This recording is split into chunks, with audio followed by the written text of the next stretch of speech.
اعوذ باللہ من الشیطان الرجیم بسم اللہ الرحمن الرحیم وَإِذَا حُشِرَ النَّاسُ كَانُوا لَهُمْ أَعْدَاءً وَكَانُوا بِعِبَادَتِهِمْ كَافِرِينَ صدق اللہ العظیم۔ ذکر ہو رہا تھا اس سورہ مبارکہ کی پچھلی آیات میں کہ ان سے بڑھ کر زیادہ گمراہ کون ہوگا جو اللہ کے سوا ایسی ہستیوں کو پکار رہے ہیں جو نہ ان کی دعا سنتے ہیں نہ دعاؤں کو قبول کر سکتے ہیں قیامت تک، بلکہ وہ ان کی دعاؤں سے غافل ہیں، انہیں معلوم ہی نہیں ہے۔ وَإِذَا حُشِرَ النَّاسُ جب لوگوں کو جمع کیا جائے گا كَانُوا لَهُمْ أَعْدَاءً وہ ان کے دشمن بن جائیں گے کہ تم نے ہمیں شرمسار کیا، ہماری شرمندگی کا تم سبب بن گئے، تم نے ہمیں اللہ کا مد مقابل بنا دیا۔ جیسے کہ حضور صلی اللہ علیہ وسلم نے ایک صحابی کو ٹوک دیا، وہ اپنے کسی گفتگو کے انداز میں، اور ظاہر بات ہے کہ ان کی نیت تو وہ نہیں تھی کہ حضور کو اللہ کے برابر کر دیں، لیکن الفاظ ایسے ان کی زبان سے نکلے، ما شاء اللہ و ما شئت، جو اللہ چاہے اور آپ چاہیں، اسی پر ٹوک دیا حضور نے، اجعلتنی للہ ندا، کیا تم نے مجھے اللہ کا مد مقابل بنا دیا ہے؟ مشیت صرف اللہ کی ہے۔ تو یہ اولیاء اللہ، یہ فرشتے، یہ پیغمبر، اگر انہیں آپ نے اللہ کے برابر بنا دیا، ان کو پکار رہے ہیں، ان سے دعائیں کر رہے ہیں، تو یہ تو گویا کہ ان کے لیے شرمندگی کی بات ہوگی اللہ کے سامنے، تو وہ دشمن بنیں گے۔ وَإِذَا حُشِرَ النَّاسُ كَانُوا لَهُمْ أَعْدَاءً وَكَانُوا بِعِبَادَتِهِمْ كَافِرِينَ اور وہ تو ان کی عبادت کا انکار کریں گے۔ وَإِذَا تُتْلَىٰ عَلَيْهِمْ آيَاتُنَا بَيِّنَاتٍ اور جب انہیں سنائی جاتی ہیں پڑھ کر ہماری آیات بینات، قَالَ الَّذِينَ كَفَرُوا لِلْحَقِّ لَمَّا جَاءَهُمْ تو یہ کافر کہتے ہیں اس حق کے بارے میں جو ان کے پاس آیا ہے، هَذَا سِحْرٌ مُبِينٌ یہ تو کھلا جادو ہے۔ ام یقولون افتراہ سے گھڑ لیا ہے، یعنی محمد صلی اللہ علیہ وسلم نے یہ قرآن خود تصنیف کیا ہے۔ قُلْ إِنِ افْتَرَيْتُهُ فَلَا تَمْلِكُونَ لِي مِنَ اللَّهِ شَيْئًا اے نبی ان سے کہہ دیجئے کہ اگر میں نے یہ گھڑ کر اللہ کی طرف منسوب کیا ہوتا تو تم مجھے اللہ کے پکڑ سے کچھ بھی نہیں بچا سکتے۔ یہ مضمون آئے گا آخری پارے میں، لو تقول علینا بعض الاقاویل، بلکہ 29ویں پارے میں، لأخذناہ بالیمین ثم لقطعنا منہ الوتین، کہ اگر بالفرض خدا نہ خواستہ اگر محمد صلی اللہ علیہ وسلم کوئی چیز گھڑ کر ہماری طرف منسوب کر دے تو ہم ان کا داہنا ہاتھ پکڑیں گے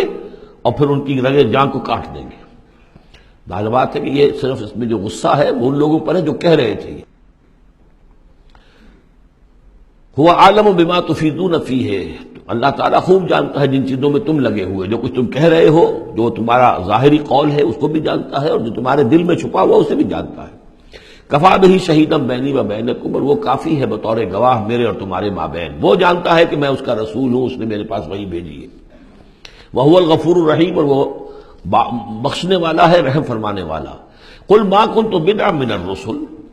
اے نبی ان سے یہ بھی کہیے کہ میں کوئی نیا نویلا رسول تو نہیں ہوں، کوئی پہلا رسول ہوں تو نہیں ہوں میں کہ مجھ سے پہلے کوئی رسول آئے نہ ہوں۔ بہت سے رسول آئے ہیں، ہاں میں آخری رسول ضرور ہوں، لیکن میں کوئی نیا سا رسول تو نہیں ہوں کہ کوئی ایک نئی بات ہو بالکل۔ بدعت اسی سے وہ بدعت کا لفظ بنا ہے ہمارے ہاں، جو چیز دین میں نہیں ہے اور لا کر اس کو آغاز کر دیا جائے تو در حقیقت وہ بدعت ہے۔ تو ما کنت بدعا من الرسول، جیسے کہ ہم سورہ آل عمران میں پڑھ آئے ہیں، وما محمد الا رسول قد خلت من قبلہ الرسل۔ اسی طریقہ سے عیسیٰ ابن مریم کے بارے میں آیا ہے علیہ الصلوۃ والسلام کہ عیسیٰ ابن مریم کیا ہے؟ رسول، اور ان سے پہلے بہت سے رسول گزرے ہیں۔ قل ما کنت بدعا من الرسل وما ادری ما یفعل بی ولا بکم اور مجھے کچھ معلوم نہیں ہے کہ کیا کیا جائے گا میرے ساتھ اور کیا کیا جائے گا تمہارے ساتھ۔ یعنی اس سے مراد یہ نہ سمجھیے کہ حضور کو یہ معلوم نہیں تھا کہ آخرت میں میرے ساتھ کیا کیا جائے گا، وللآخرۃ خیر وابقیٰ، حضور کے لیے تو یقیناً آخرت جو بہت بہتر ہے، لیکن یہ کہ ابھی کیا ہونے والا ہے، کل کیا ہونے والا ہے۔ ظاہر بات ہے کہ طائف آپ گئے تھے تو بڑی امیدیں لے کر گئے تھے نا، لیکن یہ کہ وہاں جا کر جو صورتحال ہوئی گویا کہ وہ حضور کی توقعات کے بالکل خلاف تھی۔ آپ کو تو امید تھی کہ کوئی نہ کوئی بڑا جو وہاں کا سرداروں میں سے کوئی نہ کوئی اگر مان لے گا میری بات کو تو میں پھر اپنا، کیونکہ مکے میں تو اب ابو طالب کا انتقال ہو گیا اور وہی دنیاوی اعتبار سے میرے لیے پروٹیکشن کا ذریعہ تھے، لہذا اب کوئی اگر بڑا رئیس اور بڑا کوئی سردار جو ہے طائف کا وہ ایمان لے آئے تو میں اپنا یہ مرکز وہاں شفٹ کر دوں، لیکن یہ کہ وہاں وہ بات پوری نہیں ہو سکی۔ ما ادری ما یفعل بی ولا بکم مجھے یہ معلوم نہیں ہے کہ کیا کیا جائے گا تمہارے ساتھ۔ ان اتبع الا ما یوحی الیہ میں تو بس پیروی کر رہا ہوں اس کی جو میری طرف وحی کی جا رہی ہے۔ وما انا الا نذیر مبین اور میں نہیں ہوں مگر کھلا خبردار کر دینے والا، بس میری حیثیت تو یہ ہے۔ قل ارأیتم ان کان من عند اللہ وکفرتم بہ، اے نبی ان سے کہیے کہ ذرا غور کرو، سوچ لو، اگر ان کان من عند اللہ ہے، جو چیز اللہ کی طرف سے آئی ہے یہ ہے واقعتاً اللہ کی طرف سے، وکفرتم بہ، اور تم نے اس کا کفر کیا، اس کا نتیجہ کیا نکلے گا؟ یعنی یہ کہ تم سوچو، امکان تو ہے نا، تم کہہ رہے ہو کہ میں نے گھڑ لی ہے، چلیے، حالانکہ دل میں تم جانتے ہو کہ یہ گھڑی بھی کتاب نہیں ہے، اگر گھڑی بھی کتاب ہوتی، انسان کی تصنیف ہوتی تو تم بھی اس کا مقابلہ کرتے، تمہیں چیلنج دیا گیا ہے کہ اس جیسی کتاب بنا لاؤ، اس جیسی ایک صورت ہی بنا لاؤ، تو تمہارے دل میں وہ بات نہیں ہے۔ لیکن سوچ لو ذرا کہ اگر یہ شے واقعتاً اللہ کی طرف سے ہے، قل ارأیتم ان کان من عند اللہ وکفرتم بہ، اور تم نے اس کا انکار کر دیا، وشہد شاہد من بنی اسرائیل علی مثلہ، اور گواہی دے چکا ہے ایک گواہ بنی اسرائیل میں سے ایک ایسی ہی کتاب کی۔ اصل میں اس میں کافی تفسیر کے اندر اقوال میں اختلاف ہے، اس سے مراد جو ہے عام مومنین اہل کتاب ہیں یا حضرت موسیٰ علیہ السلام، اس لیے کہ کتاب استثناء میں جو پیشن گوئی ہے اس میں یہ الفاظ ہیں کہ اے موسیٰ میں ان کے بھائیوں میں سے تیرے مثل ایک پیغمبر اٹھاؤں گا۔ کتاب استثناء کے 18ویں باب کی 18 اور 19ویں آیات ہیں یہ تورات کی، جو عہد نامہ قدیم ہے اس میں، تو گویا کہ مثل ہی، یعنی حضرت موسیٰ کی طرح کے محمد ہے، حضرت محمد کی طرح کے موسیٰ ہیں علیہ الصلوۃ والسلام، کیونکہ صاحب شریعت رسول ہے حضرت موسیٰ علیہ السلام۔ حضرت عیسیٰ صاحب شریعت نہیں ہے، صاحب کتاب ہے، انجیل دی گئی ہے، انجیل میں شریعت نہیں ہے، انجیل میں حکمت ہے، کل ہم پڑھ چکے ہیں، جئتکم بالحکمہ، میں تمہارے پاس حکمت لے کر آیا۔ شریعت، قانون، یہ در حقیقت تورات میں تھی، حضرت موسیٰ علیہ السلام کو دی گئی،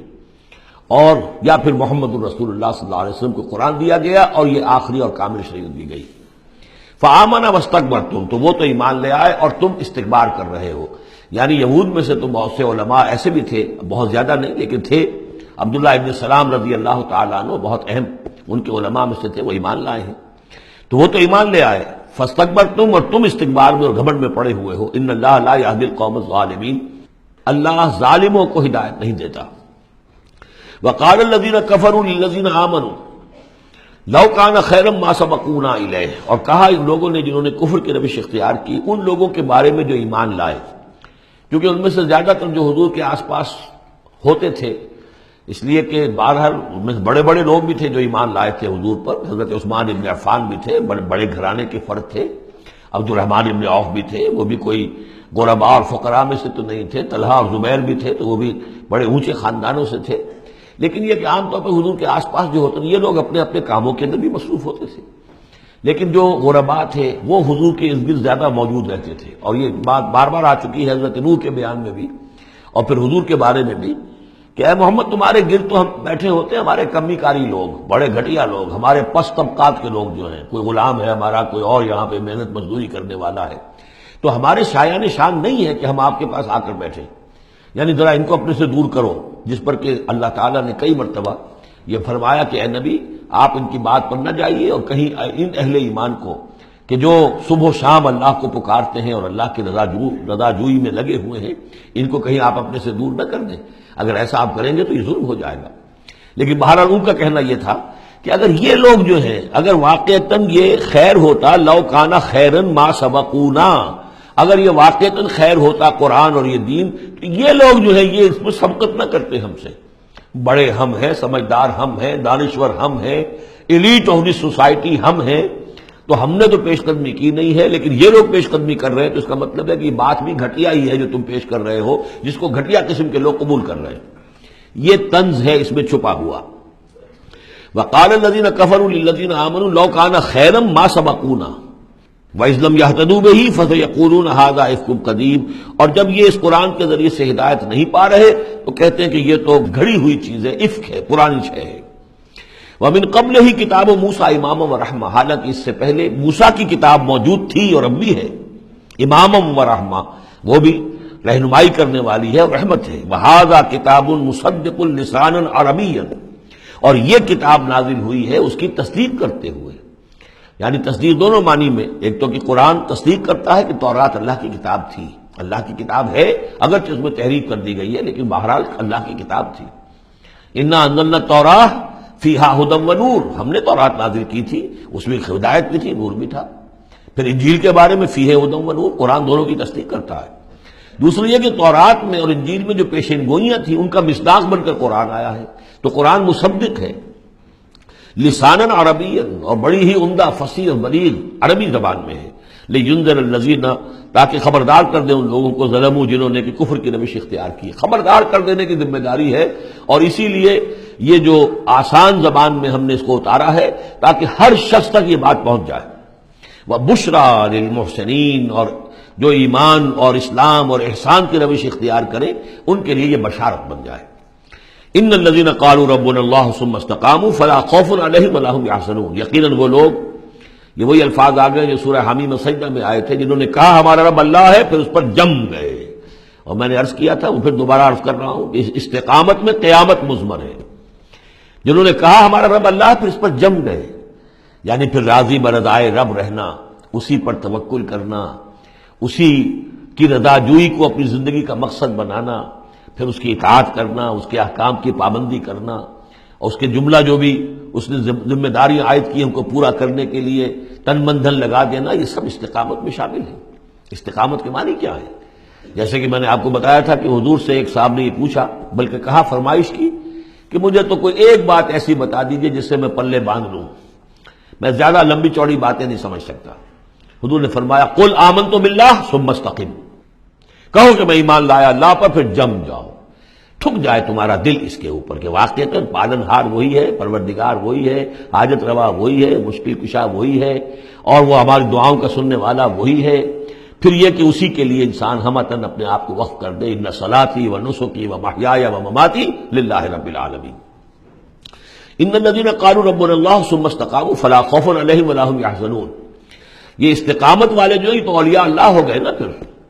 جیسے کہ ہم نے سورہ یونس میں پڑھا تھا، الا ان اولیاء اللہ لا خوف علیہم ولا هم يحزنون الذین آمنوا وكانوا يتقون، جو ایمان لائے اور اس پر مستقیم ہو گئے، قائم ہو گئے، جازم ہو گئے، وہی تو اللہ کے ولی ہے، وہی اللہ کے دوست ہیں۔ ان کے لیے نہ کوئی خوف ہے، نہ وہ کسی حزن سے دوچار ہوں گے۔ اولئک اصحاب الجنت خالدین فیہا، وہ جنت والے لوگ ہیں، اس میں رہیں گے ہمیشہ ہمیش، جزاء بما كانوا يعملون، اور یہ جزا ہوگا ان کے اعمال کا۔ یہ بات کئی دفعہ میں نے واضح کی ہے کہ بندے کو یہ سمجھنا چاہیے، اور یہی بندے کہیں گے جنت میں داخل ہونے کے بعد بھی کہیں گے اللہ کے نیک بندے، کہ ہماری یہ طاقت نہیں تھی، صلاحیت نہیں تھی کہ ہم اپنے بل پر اور اپنے اعمال کے بل پر یہاں جنت میں داخل ہو سکتے۔ یہ اللہ کا فضل ہے۔ الحمدللہ الذی ہدانا لہذا وما کنا لنہتدی لولا ان ہدانا اللہ، کل شکر اس اللہ کا جس نے ہمیں یہاں داخل کیا اور ہمیں پہنچا دیا یہاں تک ہماری رہنمائی فرما دی، اور ہم ہرگز ہدایت نہ پا سکتے اگر اللہ ہی ہمیں ہدایت نہ دیتا۔ لیکن اللہ تعالیٰ بار بار کہتا ہے کہ ٹھیک ہے، لیکن یہ کہ تمہارے اعمال تھے، تم نے بھی محنت کی تھی، تم نے فیصلہ کیا تھا، اما شاکرم و اما کفورا، جو ہم نے تمہیں اختیار دے دیا تھا، تم نے ہمارے شکر گزار بندے بن کر زندگی گزارنے کا فیصلہ کیا، ہم نے قدر افزائی فرمائی، ہم نے تمہیں توفیق دی، ہم نے تمہارے راستے کی رکاوٹوں کو جو ہے آسان کر دیا، لیکن یہ کہ بہرحال تمہارا عمل اس میں شامل ہے۔ جزاء بما كانوا يعملون، یہ در حقیقت بدلہ ہوگا ان کے اعمال کا۔ صدق اللہ العظیم۔